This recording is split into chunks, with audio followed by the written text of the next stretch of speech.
All right. So, first and first, gentlemen, how are you? Good. Good. Yeah, That pretty was good. yeah. Very good to hear. So, a lot to talk about. You have a new album out. Before we delve into the album, I'd like to jump back a little bit to kind of the period once the previous album, the self-titled album, was released, and kind of you had that whole touring cycle. What was the feeling within the band when that uh, tr- uh, tr- project was done, and then you were looking towards what was coming next? Well, for me, a lot of things came to a close right around the same time. Um, we stopped touring right around the same time. My grandmother died. Right around the same time we finished recording this album and my birthday. Like all of that stuff happened like within a week of everything, and I felt like that was the universe telling me, that it's a new chapter, you know, and to embrace what's to come. To me, being on the road was a learning experience because uh, I don't think I really knew how to take care of myself the right way with the first time being on the road. So, yeah, this time it's really I'm really trying to maintain body, mind, and spirit. That's something that I really, really do believe is essential in self care for yourself, self preservation for yourself. But also, whenever you take care of yourself like that, that's when you can give the audience your utmost and best. And so, yeah, that was how the process went for me. What about you guys? Yeah, I think after we finished the first record, we had learned so much about how to make records that we were really excited just to start the next chapter and keep writing, keep working, and now we have this album that we're all really proud of. What started this album off, this new album? Was it just a song, a session, or how kind of did you get back into the flow of writing and getting an album? I think by the time that the first record came out, we had already been listening to a lot of different stuff. Lots of group harmony and smooth was a word that we said a lot, just the very smooth sound. And so for the last 2 years, we've been refining our influences and sharing a lot of music with each other that was more specific than the stuff we were listening to and were influenced by on the first record. Can you just name a few and maybe something that you liked and the two of you didn't, and then you kind of navigated through all these influences?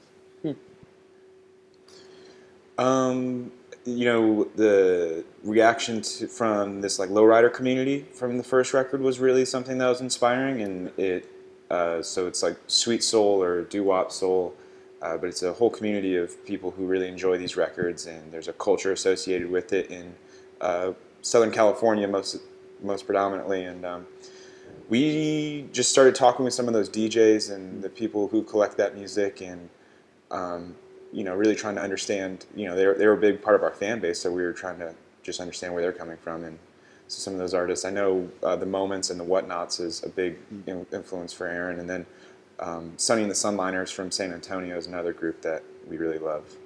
Is it kind of like I don't know the exact word, but kind of like a scavenger hunt? You're looking for these old gems Most definitely. But luckily for us, we live in 2019, so there's technology that really makes a lot of these songs more accessible to us. I'm so thankful for all of the DJ and podcast and Mixcloud fans who are always sharing playlists or songs, that they think that we should listen to or try to cover. There's been a couple that people have shared with me that I've shared with Blake and Aaron, and they're like, "Yeah, let's do it. Let's perform it." So yeah, it's really cool. It's really fun. And we have our own running playlist also. If people want to kind of peer into what our references are, what we're really excited about, we have a Spotify playlist called Indications Inspirations.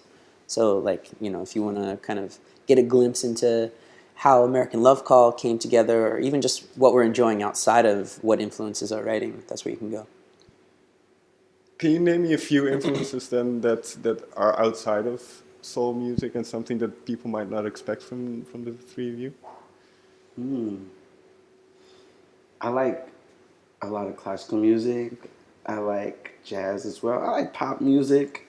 Um, Hip hop too is something that a few of us really enjoy and really like to dig into. Um, yeah, I don't think we're some one note ponies. Yeah, I really love country music, and the production style of Lee Hazelwood, I think, is one that doesn't always get talked about as one of the great producers in music history, but his sense of space and his arrangements, his kind of knack for creating this like cinematic kind of like majesty is really inspiring. Well, it's interesting that you mentioned the word cinematic because listening to the album, then there's a couple of songs in particular that kind of flow like a soundtrack, Totally. like you're watching a movie from back in the day. So was that a concerted effort on your part to kind of get that feeling in there? I think when you increase the scale of the orchestration, you have a lot of tools at your disposal to create more dynamics and more drama and kind of up the stakes. We worked with an arranger named J.B. Flatt, who helped us translate our vision into written score, and also he contributed some of his own ideas. And so that, I think, created exactly that kind of ability to have a cinematic sound. You mentioned something important as well, which is on the previous one. That, I mean, it's in the bio. You spent a couple $100 in a case of beer on it, I think. And so now there's this whole kind of world opening up possibilities. So what was it like approaching this album with a lot more possibilities and avenues to go down? I think we had more resources, and really wanted to use that to push ourselves. I mean, there's like a fine line with when you're making a second record is how far do you want to deviate from the thing you made that so many people loved.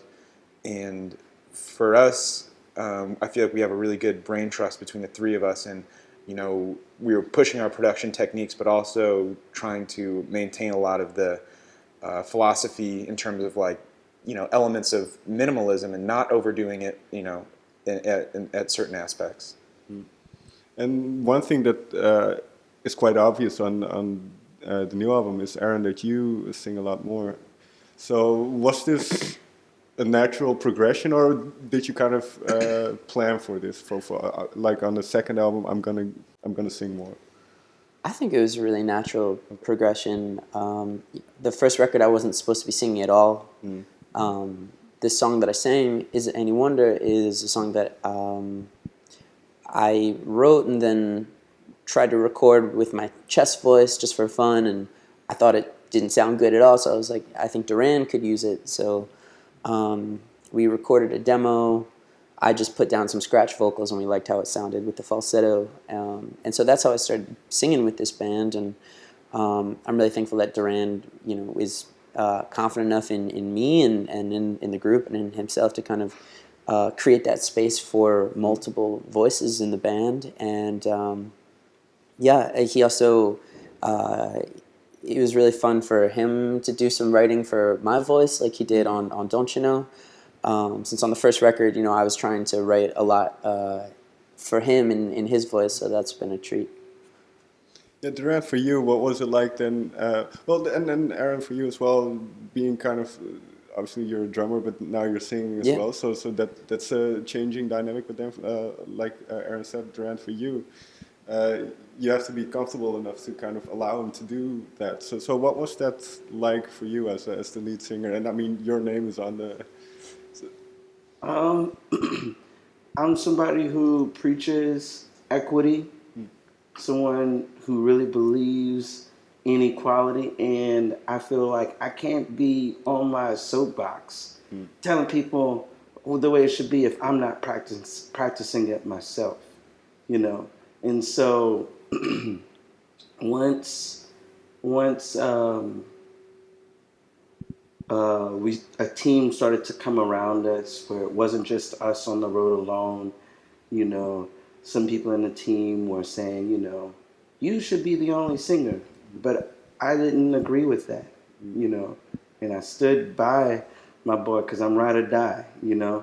And for me, it's been a learning process musically having Aaron sing more because whenever we had first started out, and it was just mainly me up there singing. I could sing any way I wanted to, and I think really about.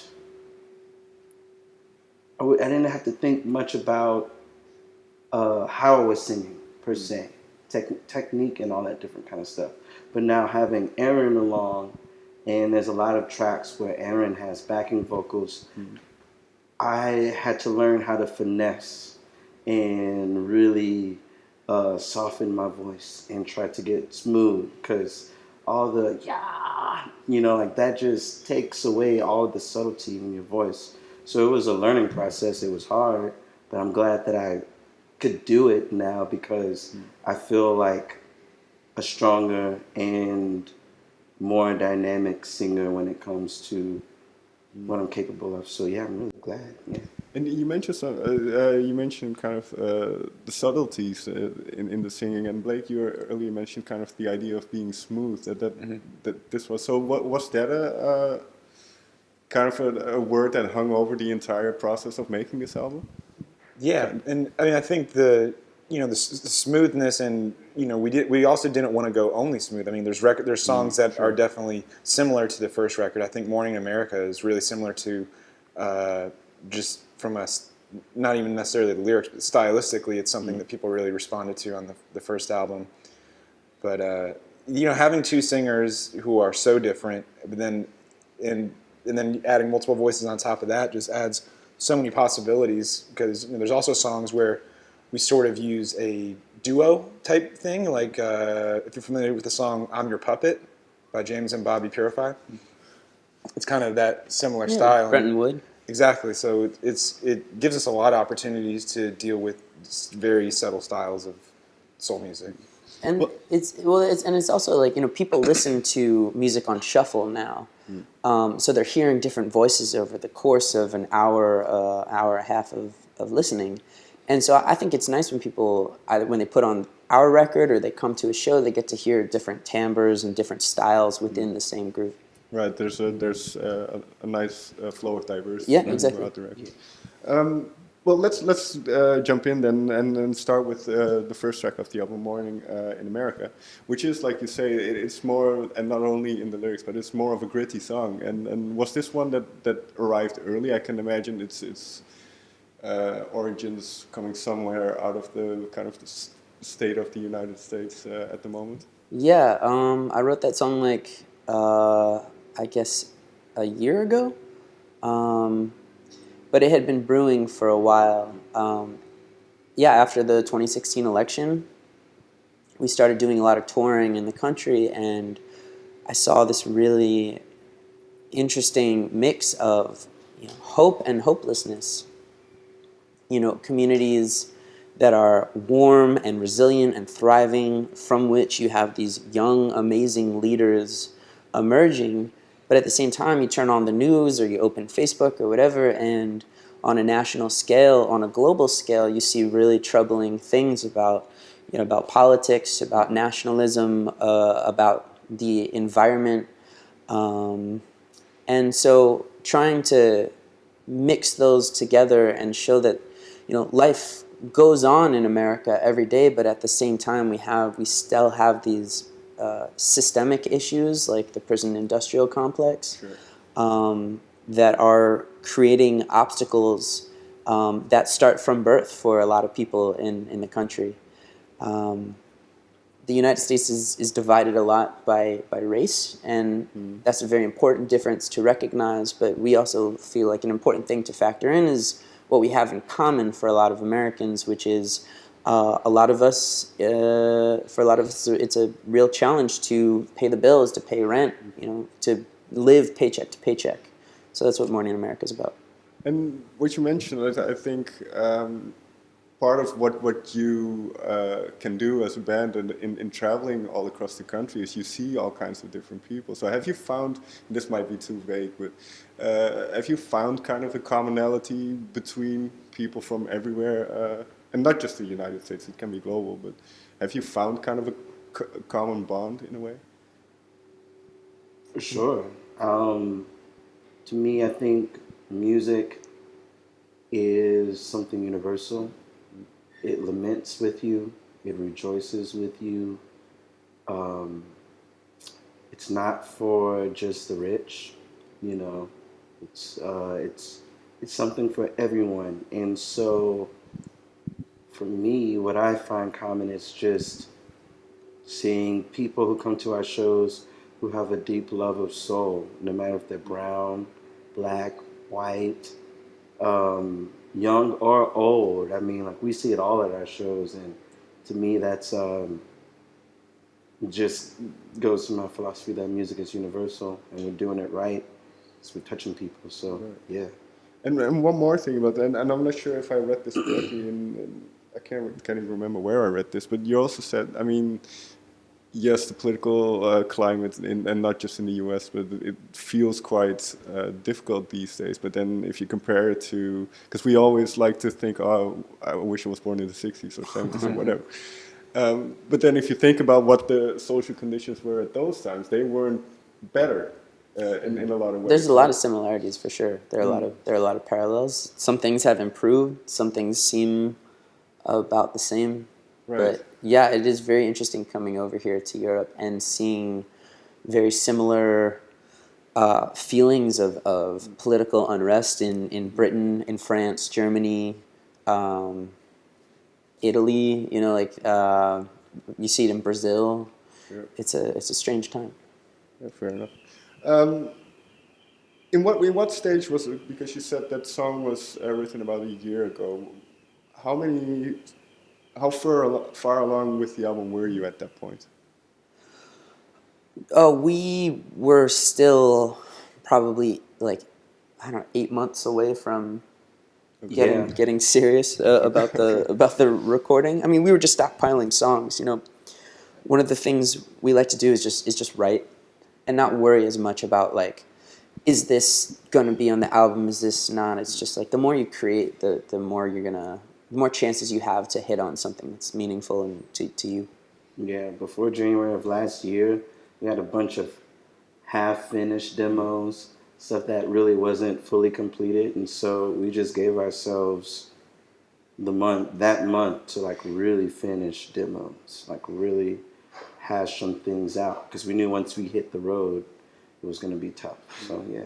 So when you're going through this process, are you looking for something specifically in terms of the songs, or is it more of what kind of feeling it gives you once you kind of flesh it out?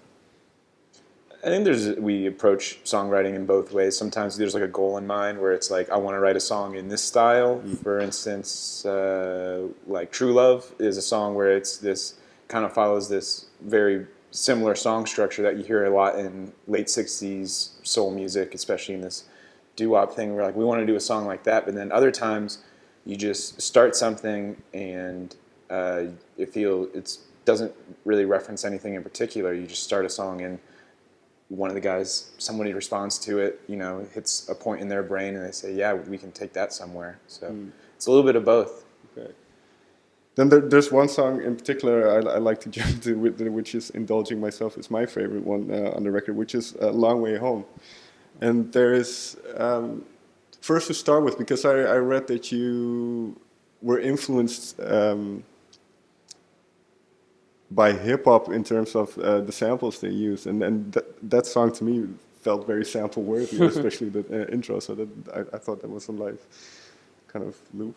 But where do you start with a song like that? Is it especially instrumentation and putting those strings, and how do you kind of create that atmosphere?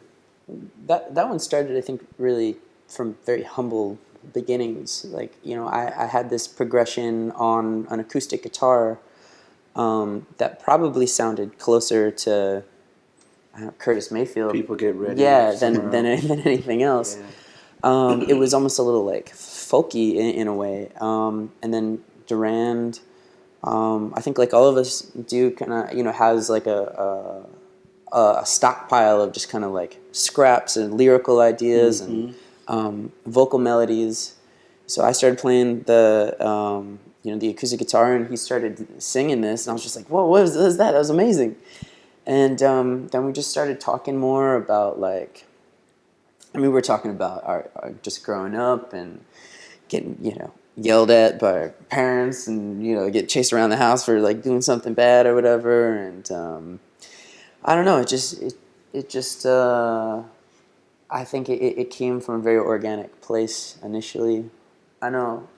I mean, for you, I think it started as sort of something about like the prison system, right? Yeah, just thinking about like all of my legal troubles that I've been through in the States, and yeah, I just wanted to reflect on that, and that's where most of the hook came from.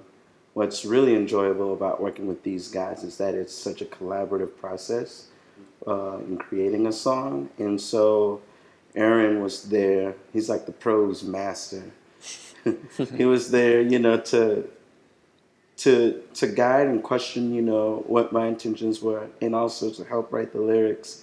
But whenever it came to the production, it was Aaron and Blake who really like stepped in there and really vamped up the song to be something. I know Aaron is very influenced by hip hop and sampling, and it's funny that you mentioned "Long Way Home" because I definitely hear it, and in thinking about the whole process of how we've written songs.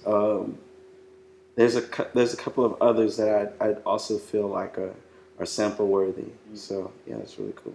And going into the lyrics a little bit more, because you said it was born out of some of your struggles in the States.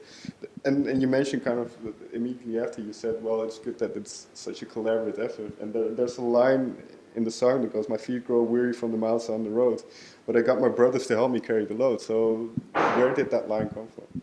Just thinking about my journey through this life, how you may go one path, or you may think you're heading one path, but life may take you another way. And my brother, my blood brother, he's always been there for me. We've always had each other when no one was around, and yeah, it's still that way now. So for sure. With talking about kind of the path you take in life, for the three of you, all of you, when did music become a viable path? Was there kind of a turning point, or where it went from we're just playing in a band for ourselves? We'll let you know when we get there. Does it still feel like that? Is it a struggle in a sense to kind of go down this artistic lifestyle? Yeah, it's tough. It's tough for sure. But if you have the drive and the want to do it, it's the way to go. I wasn't like the smartest kid in the class back in grade school, but I was a good musician, and I knew I was good, and I felt like it could be my ticket out of the hood. So where I'm from, going to college isn't a thing. Usually once you finish high school, you go work out on the river. But my band director convinced me to apply for colleges, and so I would just go to the library by myself on the weekends and apply to these colleges for music, and I just wanted it bad. So that's how it happened for me. And the two of you, because you are from Louisiana, Yeah. but then you met in Indiana, so Right. Yeah, I mean, it is a drive and a want, but it's also like, I think for me, it's like a need to create, like, a need to perform, and also I just, the way my brain works, if I'm not passionate about what I'm doing, it's really hard for me to like kind of like lock in and engage. So and thankfully, my parents have been like incredibly supportive of my, of my dream to be a musician. There was never once this like, they were worried for sure. They're still worried, but there was never once a like, you can't do it. They're just like, I think they saw talent and potential, and they're just like, if you believe in it, you should chase it. And for you, Blake, was it already from early on you knew you wanted to go down this road? My expectations for what I could do in like a professional music sense have always been pretty low, I think. And I think that's just because I have somewhat of a self-deprecating sense of humor. I always so the fact that this record came out and we've had all these opportunities to travel and stuff, I'm really thankful for it every day. And I really try to always be positive because, as hard as it can be, at any time, or being on tour for 10 weeks at a time can really test you in a lot of ways, but I really can't think of something I'd rather be doing, and I'm really happy to be here. I can imagine, because you do spend a lot of time together then on those type of tour weeks, those weeks that you're touring. So what is one thing that you kind of learned about each other over the years, kind of being that close together? And can be musically, can be personally. Like while being on the road. Well, because you spend so much time together, and obviously you talk a lot, I suppose, and or maybe discovered something about yourself going through that.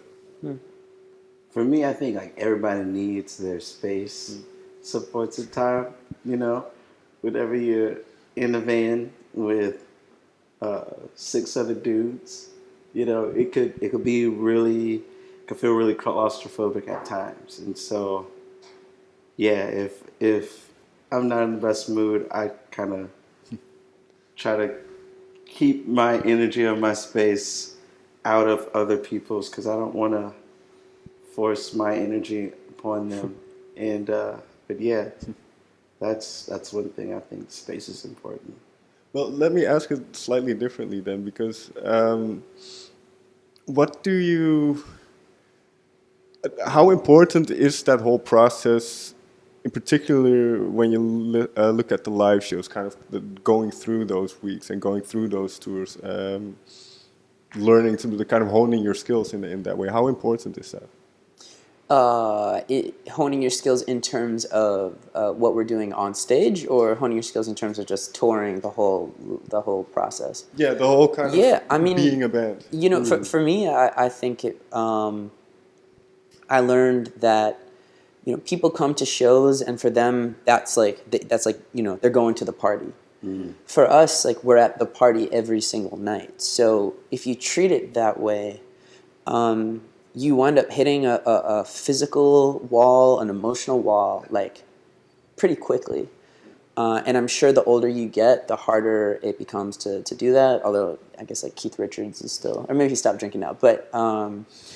Yeah, so for me, it was like just learning to treat this really as a job. As this sort of became more of a career, to be like, this is my job. My job is to give the best show possible, and that might mean not having that drink or just kind of taking it easy, going back to the hotel. It's like, for me, what makes me happiest touring is putting on a great show. So yeah, just trying to take it easier, eat healthier, drink a lot of water, create some semblance of a routine, and that makes for, I think, a better vibe traveling. And then we talked about one song, but there's a couple of songs that deal with more straightforward kind of love relationship type material. And I've heard from a bunch of musicians that it is quite difficult to maintain a relationship when you're in a touring band, when you're away half the time. So how close to heart are those songs, and kind of? I think they're all autobiographical. So fine. I mean, they are. We write from what we know, Yeah, I mean, sometimes I will say, like a song like "Too Many Tears" was just trying to embody a character rather than writing from personal experience. But something like "How Can I Be Sure" was a song, that came together. We started playing, I guess probably a year ago, maybe more, and it came from traveling and realizing that traveling is hard on the people who are doing that traveling, but it's also really hard on the people who are at home thinking about you. Yeah, so that was a relationship that I'm no longer in. Yeah, But so a lot of songs come out of real life. They yeah, just you're right, For right from sure. what you know. Yeah. For sure. finally then. The album is called American Love Call. When in the process did that title pop up? Around like September of last year, somewhere around there. So yeah, basically right at the end. It was like Yeah. one of the last Okay. things. Yeah. Yeah, so we all had the assignment of coming up with album names, like at least five to throw in a pot. And I couldn't think of anything, and Aaron just kept on like, Durand, we need your names. Durand, where's your names? Durand, come on, where's your names?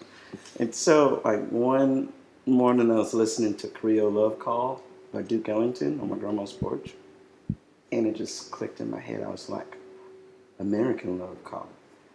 And I thought about it, I was like, this album to me is very American in how dynamic and expansive it is. It's lush in the vocal harmonies, has lush strings, all these beautiful arrangements, has harp in there. So it's really big, like America, I thought. And but also I could just find how love was a relation to each song, whether it be a love lost or a platonic love or a devotion to love. And so, yeah, and I brought that name up to the guys and we all voted on it, and that became the name of the album.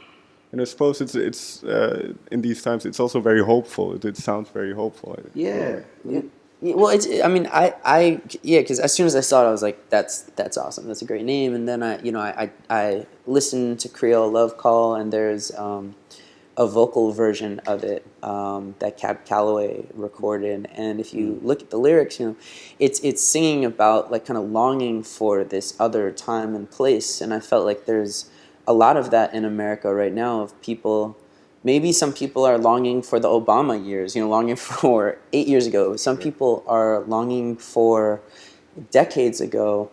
But a lot of times in the world, I think a pillar of nationalism is an imagined past, is creating this idea of what the past was like, and then telling everyone we were better back then. But for so many people in America, the past was never like that. So it just felt like a poignant title and just an album for this moment in time.